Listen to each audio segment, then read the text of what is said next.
नाशिकमध्ये गेल्या पंधरवड्यात मुसळधार पावसानं हजेरी लावलेली होती आणि त्यामुळे शेतकऱ्यांचं मोठं नुकसान झालं होतं। तसंच जिल्ह्यातल्या धरणांच्या पाणलोट क्षेत्रात पावसाचा जोर वाढत असल्यामुळे अनेक धरणांतनं पाण्याचा विसर्ग करण्यात आला आणि त्यामुळे शेतीचं मोठं नुकसान झालंय। 15 दिवस उलटून गेले तरी पंचनामे अद्याप झालेले नाहीत, त्यामुळे सरकारनं तत्काळ मदत द्यावी अशी मागणी आता शेतकरी करतायत। याचाच आढावा आमचे प्रतिनिधी शुभम बोडके यांनी घेतला, आपण पाहूया। गेल्या आठवड्यामध्ये नाशिक जिल्ह्यामध्ये सर्वदूर मोठ्या प्रमाणात पाऊस पडला होता। या पावसामुळे गोदावरीला मोठ्या प्रमाणात पूर देखील आला होता।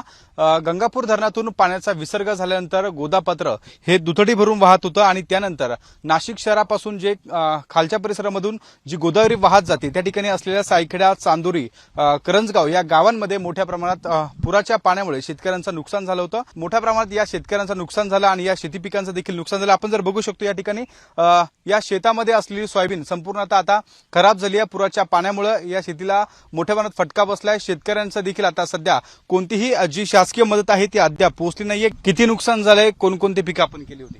सध्या तरी सोयाबीनचा सीझन आहे आता आणि भात आहे, ऊस आहे आणि 80 ते 85% नुकसान आहे शेतीचं आणि कुठली काही मदत नाही, काही नाही। 1 लाख साधारण उत्पन्न धरायचं आता सर्व नुकसान झालं। सगळं नुकसान झालं। त्याच्यात नाहीच 80-85% नुकसान होईल। सरकारकडून काय अपेक्षा आहे आता? सरकारकडून काय? सरकारने आता करायला पाहिजे, काहीतरी लक्ष द्यायला पाहिजे बॉस। त्यामुळे तुम्ही आता आत्महत्या करायची वेळच आणली तशी, त्याला काय करणार बॉस। येणाऱ्या काळामध्ये मायबाप सरकारने या शेतकऱ्यांकडे लक्ष देण्याची गरज आता या शेतकऱ्यांकडून व्यक्त केली जाते। कॅमेरामन मयूर बारगेसह शुभम बोडके, एबीपी माझा, सायखेडा, नाशिक। एबीपी माझा, उघडा डोळे बघा नीट।